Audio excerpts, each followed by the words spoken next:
Hello students, आज आपण 10th standard अल्जेब्रासाठी hot questions पाहणार आहोत. पहा आपल्याला क्वेश्चन काय दिला आहे. If 460 is divided by a natural number then quotient is 2 more than 9 times the divisor and remainder is 5. Find the quotient and divisor. आता आपल्याला काय फाइंड करायचं आहे? क्वोशंट आणि डिव्हायझर फाइंड करायचा आहे. आता या ठिकाणी मी एक एक्झाम्पल लिहिलेलं आहे. 5 2 10, 12 मधून 10 गेले 2. ज्या नंबरला आपण डिव्हाइड करणार आहोत त्या नंबरला म्हणायचं डिव्हिडंड. ज्या नंबरने डिव्हाइड करणार आहोत त्याला म्हणायचं डिव्हायझर. जे आपल्याला आन्सर मिळणार आहे त्याला म्हणायचं क्वोशंट. आणि जी बाकी राहणार आहे त्याला म्हणायचं रिमाइंडर. आता या सगळ्यामध्ये रिलेशन काय आहे पहा. जर आपल्याला हा डिव्हिडंड मिळवायचा असेल तर काय करावं लागेल पहा. 5 2 10 प्लस 2 केल्यानंतर आपल्याला काय मिळेल? 12, म्हणजेच डिव्हिडंड मिळेल. म्हणजेच काय म्हणू शकतो आपण? Dividend is equal to divisor into quotient plus remainder. 5 2 10 plus 2 केल्यानंतर 12 मिळेल. म्हणजेच dividend is equal to divisor into quotient plus remainder. लिहून घेऊ आपण. रिलेशन काय मिळालं पहा आपल्याला. Dividend is equal to divisor into quotient plus remainder. हे रिलेशन आपल्याला लक्षात ठेवायचं आहे. आता आपल्याला काय दिलेलं आहे पहा. डिव्हिडंड दिलेला आहे 460. हा डिव्हिडंड दिलेला आहे 460. डिव्हायझर आपल्याला फाइंड करायचा आहे. डिव्हायझर आपण एक्स कन्सिडर करू. क्वोशंट आपल्याला काय सांगितलेलं आहे? 2 more than 9 times the divisor. आता 2 more than म्हणजे प्लस 2 असणार आहे. कशापेक्षा 2 मोर आहे? 9 times द डिव्हायझर. म्हणजे डिव्हायझर काय कन्सिडर केलेला आहे आपण? एक्स. याच्या 9 टाइम्स म्हणजेच 9 इंटू एक्स काय येईल? 9x. हा काय मिळाला आपल्याला? क्वोशंट मिळाला 9x plus 2 plus remainder. Reminder काय दिलेलं आहे आपल्याला? 5. म्हणजे या ठिकाणी काय येईल? प्लस 5. आणि अशा प्रकारे आपल्याला हे रिलेशन मिळेल. हे इक्वेशन सॉल्व करून काय करू आपण? क्वोशंट आणि डिव्हायझर फाइंड करू. पहा सॉल्व करू आपण एक्झाम्पल. प्रथम आपण डिव्हायझर एक्स कन्सिडर करू. Let the divisor be x. Divisor आपण एक्स कन्सिडर केला. आता क्वोशंट काय दिलेलं आहे पहा आपल्याला. Quotient is equal to 2 more than म्हणजेच 2 प्लस करायचे than 9 times the divisor. Divisor काय? एक्स. याची 9 टाइम्स म्हणजेच 9x. म्हणजेच क्वोशंट काय मिळाला? 9x plus 2. रिमाइंडर दिलेला आहे आपल्याला. Remainder is equal to 5. आणि आपल्याला क्वोशंट आणि डिव्हायझर फाइंड करायचा आहे. डिव्हिडंड आपल्याला दिलेला आहे 460. लिहून घेऊ आपण. Dividend is equal to 460. आता या चारही टर्म्समधील रिलेशन आपल्याला माहिती आहे. लिहून घेऊ आपण. We know that dividend is equal to divisor into quotient plus remainder. हे रिलेशन आपल्याला माहिती आहे. आता याच्यामध्ये आपण व्हॅल्यू पुट करू. डिव्हिडंड किती दिला आहे आपल्याला? 460. डिव्हायझर आपण काय कन्सिडर केलेलं आहे? एक्स. इंटू क्वोशंट काय आहे? 9x प्लस 2 ब्रॅकेटमध्ये लिहू आपण प्लस रिमाइंडर किती दिला आहे? 5. Therefore 460 is equal to. तर या एक्सने काय करू आपण? या ब्रॅकेटला मल्टिप्लाय करू. एक्स इंटू 9x काय येईल? 9x square plus x into 2 काय येईल? 2x plus 5. आता हा 460 आपण त्या साईडला घेऊ. म्हणजे काय येईल पहा. या ठिकाणी काय येईल? 0 is equal to 9x square plus 2x plus 5. हा 460 या बाजूला गेल्यानंतर मायनस होईल. मायनस 460. या ठिकाणी साईन काय नाही म्हणजे प्लस आहे. या बाजूला गेल्यानंतर मायनस होईल. 0 is equal to 9x square plus 2x. 460 minus 5 किती येईल? 460 मायनस 5 455. याचं आपण इक्वेशन कसं लिहू शकतो पहा. Therefore 9x square plus 2x minus 455 is equal to 0. आता हे इक्वेशन आपण सॉल्व करू. आता 455 इंटू 9 करायचं आहे आपल्याला. आणि याचे असे 2 फॅक्टर्स पाडायचे आहेत ज्यांचं मल्टिप्लिकेशन काय मिळालं पाहिजे आपल्याला? 9 इंटू 455 एवढं मिळालं पाहिजे. आणि ज्यांची सबट्रॅक्शन केल्यानंतर मिडल टर्म मिळाली पाहिजे. मिडल टर्म काय आहे? प्लस 2. प्लस 2 मिळालं पाहिजे आपल्याला. मग याचे फॅक्टर्स पाडू आपण. आता काय येईल पहा. 9 इंटू याला 7 भाग जातो पहा. 7 इंटू 7 7 6 42. 45 मधून 42 गेले 3 35 होईल. 7 5 35. मग याचं जर मल्टिप्लिकेशन केलं तर किती मिळेल? 9 7 63 इंटू हा 65. म्हणजे ही जी टर्म आहे याचे आपल्याला 2 फॅक्टर्स मिळाले 63 अँड 65. जर यांचं मल्टिप्लिकेशन केलं तर आपल्याला यांच्या मल्टिप्लिकेशन एवढं मिळेल आणि जर यांची आपण सबट्रॅक्शन केली तर आपल्याला किती मिळेल 2 मिळेल. 65 - 63 2 मिळेल. आता यांना साईन कुठली देता येतील पहा. आपल्याला मिडल टर्मचं साईन काय आहे प्लस आहे. मग मोठ्या टर्मला आपण प्लस साईन देऊ. म्हणजे 65ला काय साईन येईल प्लस आणि 63ला मायनस. 65 - 63 किती येईल 2 +2 येईल. आणि या दोन्हींचं मल्टिप्लिकेशन केल्यावर काय येईल आपल्याला 455 × 9 यांच्या मल्टिप्लिकेशन एवढे येईल आणि साईन काय येईल मायनस येईल. म्हणजेच आपल्याला हे 2 फॅक्टर्स मिळाले. लिहून घेऊ आपण. Therefore 9x². आता या 2xच्या ठिकाणी आपण या 2 टर्म्स लिहू. -63x + 65x - 455 = 0. आता हा एक ग्रुप घेऊ आपण आणि हा एक ग्रुप घेऊ. आता याच्यामधून काय कॉमन काढता येईल पहा. आपण 9x कॉमन काढू. यामधून आपण 9x कॉमन काढला तर या ठिकाणी काय राहील x राहील. मायनस यामधून आपण 9x कॉमन काढल्यानंतर काय राहील 7. 63 म्हणजेच काय 9 × 7. मग आपण 9x कॉमन काढला. हा 9 आणि हा x म्हणजेच काय राहील 7 प्लस. आता याच्यामधून आपण काय कॉमन काढू शकतो पहा. याच्यामधून आपण 65 कॉमन काढू शकतो. 65 आपण कॉमन काढू. काय राहील पहा x राहील या ठिकाणी आणि या ठिकाणी काय राहील 65 × 7 केलं तर आपल्याला काय मिळेल 455 मिळेल. मग आपण 65 कॉमन काढला म्हणजेच या ठिकाणी काय राहील 7 = 0. आता हा x - 7 हा x - 7 कॉमन आहे. हा एका ब्रॅकेटमध्ये घेऊ आपण x - 7 आणि दुसऱ्या ब्रॅकेटमध्ये काय येईल 9x प्लस हा 65 = 0. आता या 2 टर्मचं मल्टिप्लिकेशन 0 आहे. म्हणजे यापैकी एक टर्म काय असणार आहे 0 असणार आहे. म्हणजेच काय येईल x - 7 = 0 और 9x + 65 = 0. हा -7 आपण या बाजूला घेऊ. या ठिकाणी साईन मायनस आहे. या बाजूला गेल्यानंतर प्लस होईल. Four x = 7. म्हणजेच एक्सची एक व्हॅल्यू काय मिळाली आपल्याला 7. आता हा 65 आपण या साईडला घेऊ. या ठिकाणी प्लस साईन आहे. या बाजूला गेल्यानंतर मायनस होईल. Therefore 9x = -65. आता हा 9 आपण या साईडला घेऊ. येथे मल्टिप्लाय आहे. या बाजूला गेल्यानंतर डिवाइड होईल.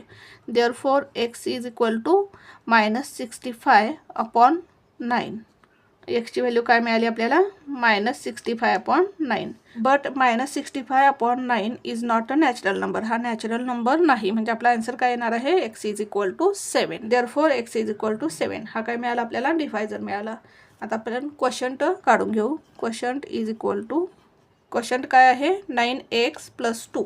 9x + 2 याच्यामध्ये आपण एक्सची व्हॅल्यू पुट करू. किती येईल पहा 9 × x. x किती आहे 7 + 2 = 9 × 7 = 63 + 2 = 63 + 2 65. म्हणजेच क्वोशंट काय मिळाला आपल्याला 65 मिळाला. खाली आन्सर लिहू आपण. Therefore quotient = 65 and divisor = 7. अशा प्रकारे आपल्याला हे एक्झाम्पल सॉल्व करायचं होतं. क्वेश्चन 6 पहा काय दिलं आहे आपल्याला. A bag contains 8 red and some blue balls. एक बॅग आहे. त्या बॅगमध्ये 8 रेड बॉल्स आहेत आणि काही ब्ल्यू बॉल्स आहेत. ब्ल्यू बॉल्सची संख्या आपल्याला दिलेली नाही, फाइंड करायची आहे. 1 ball is drawn at random from the bag. आता आपण ब्ल्यू बॉल्स x आहेत असं कन्सिडर करू. म्हणजेच त्या बॅगमध्ये किती बॉल्स असणार आहेत टोटल 8 + x बॉल्स असणार आहेत आणि त्यातून एक बॉल काय केलेला आहे डोळे झाकून रँडमली काढलेला आहे. म्हणजेच आपला सॅम्पल स्पेस काय येईल 8 + x येईल. टोटल बॉल्स किती आहेत 8 + x. म्हणजेच आपला सॅम्पल स्पेस काय येईल 8 + x. म्हणजे n(s) किती येईल 8 + x. If ratio of probability of getting red ball and blue ball. प्रोबॅबिलिटीचा रेशो आपल्याला दिलेला आहे 2:5. म्हणजे आपल्याला 2 इव्हेंट्स दिलेले आहेत गेटिंग रेड बॉल आणि गेटिंग ब्ल्यू बॉल आणि त्यांच्या प्रोबॅबिलिटीचा रेशो आपल्याला दिलेला आहे 2:5 आणि आपल्याला ब्ल्यू बॉल किती आहेत हे फाइंड करायचं आहे. पहा सॉल्व करू आपण एक्झाम्पल. कसं सॉल्व करायचं पहा. प्रथम आपण काय करू ब्ल्यू बॉल्स x आहेत असं कन्सिडर करू. Let the number of blue balls be x. Blue balls x आहेत असं कन्सिडर करू. बॅगमध्ये रेड बॉल्स किती आहेत 8 रेड बॉल्स आहेत. लिहून घेऊ आपण. अ bag contains 8 red balls. Therefore total balls किती आहेत पहा मग. टोटल बॉल्स = काय येईल 8 red balls plus x blue balls. म्हणजेच काय येईल 8 + x. टोटल बॉल्स किती येणार आहेत 8 + x. S is the sample space. S हा आपला सॅम्पल स्पेस असणार आहे. देअरफॉर एन ऑफ एस किती येईल पहा. टोटल बॉल्स किती आहेत 8 + x, म्हणजे एन ऑफ एस किती येईल 8 + x. आता इव्हेंट ए लिहून घेऊ आपण. इव्हेंट ए काय घेऊ आपण, getting red ball. Getting red ball. Red ball किती आहेत 8 आहेत. There are 8 red balls. Therefore n of A किती येईल 8. रेड बॉल्स 8 आहेत, म्हणजेच एन ऑफ ए किती येईल, सॅम्पल पॉईंट्स किती येतील 8. प्रोबॅबिलिटी काढून घेऊ आपण इव्हेंट एची. Probability of event A is equal to, formula काय आहे आपला, n of A upon n of S is equal to, n of A किती आहे 8 अपॉन एन ऑफ एस किती आहे 8 + x. ही मिळाली आपल्याला प्रोबॅबिलिटी ऑफ इव्हेंट ए. आता आपण इव्हेंट बी लिहून घेऊ. इव्हेंट बी काय येईल, getting blue ball. Getting blue ball. Blue ball किती कन्सिडर केलेला आहे आपण x. There are x blue balls. Therefore n of B किती येईल x. सॅम्पल पॉईंट्स किती असणार आहेत x. आपण इव्हेंट बीची प्रोबॅबिलिटी काढून घेऊ. Therefore probability of event B is equal to, formula काय आपला, n of B upon n of S is equal to, n of B किती आहे x upon n of S किती आहे 8 + x. याला देऊ आपण इक्वेशन नंबर 1 आणि याला देऊ आपण इक्वेशन नंबर 2. पण आपल्याला प्रोबॅबिलिटी ऑफ इव्हेंट ए आणि प्रोबॅबिलिटी ऑफ इव्हेंट बीचा रेशो दिलेला आहे. म्हणजेच probability of getting red ball आणि प्रोबॅबिलिटी ऑफ गेटिंग ब्ल्यू बॉलचा रेशो आपल्याला दिलेला आहे. Probability of event A upon probability of event B is equal to 2:5 हा रेशो आपल्याला दिलेला आहे. देअरफॉर म्हणजेच आपण प्रोबॅबिलिटी ऑफ इव्हेंट ए काय मिळाले आपल्याला 8 अपॉन 8 + x. या ठिकाणी आपण लिहू 8 upon 8 + x upon probability of event B काय आहे x upon 8 + x. x upon 8 + x is equal to 2:5. Reason लिहू आपण फ्रॉम इक्वेशन 1 and 2. आता या ठिकाणी 8 + x काय होईल, कॅन्सल होईल. दोन्हीचा डिनॉमिनेटर काय होईल, कॅन्सल होईल. म्हणजेच काय येईल पहा, therefore 8 upon x is equal to 2/5. Cross multiplication करू आपण. 2 × x is equal to 8 × 5. Therefore 2x is equal to 8 × 5 = 40. 2x is equal to 40. हा 2 आपण या साईडला घेऊ. या ठिकाणी मल्टिप्लाय आहे, या बाजूला आल्यानंतर डिव्हाइड होईल. म्हणजेच काय येईल पहा, therefore x is equal to 40. हा 2 या बाजूला आल्यानंतर डिव्हाइड होईल. भाग घालू आपण. 2 × 1 = 2, 2 × 2 = 4, 2 × 0 = 0. Therefore x is equal to 20. म्हणजेच x ची व्हॅल्यू काय मिळाली आपल्याला 20. आणि x काय कन्सिडर केलेला आपण, the number of blue balls. म्हणजेच ब्ल्यू बॉल्स किती असणार आहेत 20. आन्सर लिहू आपण. Therefore the number of blue balls is 20. Therefore the number of blue balls is 20. अशा प्रकारे आपल्याला हे एक्झाम्पल सॉल्व्ह करायचं होतं. नेक्स्ट एक्झाम्पल सॉल्व्ह करू आपण. क्वेश्चन 7 काय दिला आहे पहा. Measures of angles of a triangle are in AP. एका ट्रँगलच्या तिन्ही अँगल्सचं मेजर काय आहे AP मध्ये आहे. The measure of smallest angle is 5 times of common difference. आणि स्मॉलेस्ट अँगलचं मेजर हे काय आहे, कॉमन डिफरन्सच्या 5 टाइम्स आहे. Find measures of all angles of a triangle. आपल्याला ट्रँगलच्या सगळ्या अँगल्सचं मेजर फाइंड करायचं आहे. Assume the measures of angles as A + D, A + 2D. आणि आपल्याला ट्रँगलच्या तिन्ही अँगल्सचं मेजर काय कन्सिडर करायचं आहे A + D and A + 2D.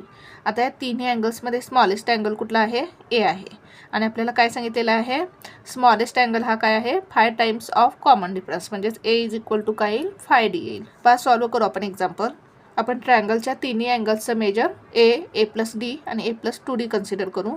Late the measure of angles of a triangle be A + D and A + 2D. We know that आपल्याला माहित आहे ट्रँगलच्या तिन्ही अँगलची ॲडिशन किती असते 180 डिग्री. लिहून घेऊ आपण. The sum of all angles of a triangle 180 degree. म्हणजेच काय येईल A + D + A + 2D is equal to 180 degree. Therefore addition करू आपण ए प्लस किती येईल 3a plus d plus 2d किती येईल 3d is equal to 180 degree. आता या इक्वेशनला आपण काय करू 3 ने डिवाइड करू दोन्ही साईडला. Divide by 3 to both the sides. 3a divide 3 plus 3d divide 3 is equal to 180 degree divide 3. 3 काय केलं आपण डिवाइड केलं दोन्ही साईडला. काय येईल पहा 3 कॅन्सल होईल. a प्लस हा 3 कॅन्सल होईल.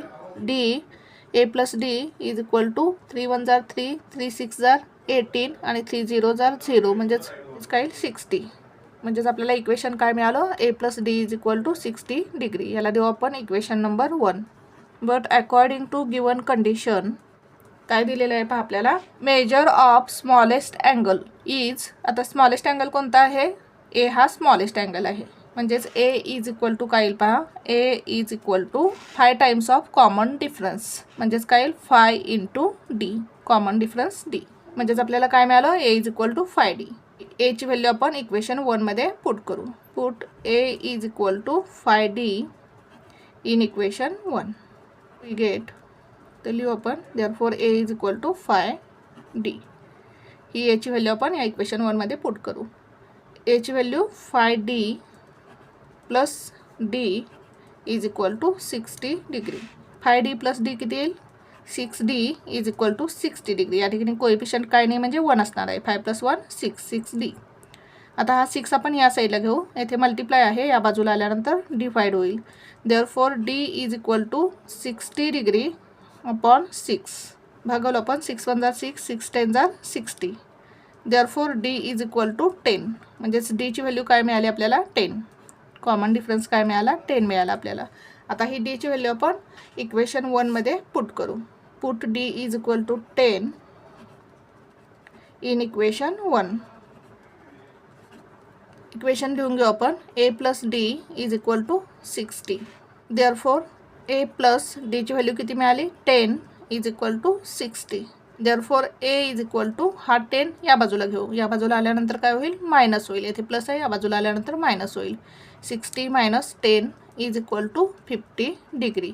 म्हणजेच ए ची व्हॅल्यू काय मिळाली आपल्याला 50 डिग्री. आता आपण सेकंड अँगल काय आहे A plus D. A plus D ची व्हॅल्यू काढून घेऊ. ए ची व्हॅल्यू किती मिळाली 50 प्लस डी किती मिळाला आपल्याला 10. म्हणजेच 50 प्लस 10 60. म्हणजेच ए प्लस डी या अँगलची व्हॅल्यू किती मिळाली 60 डिग्री.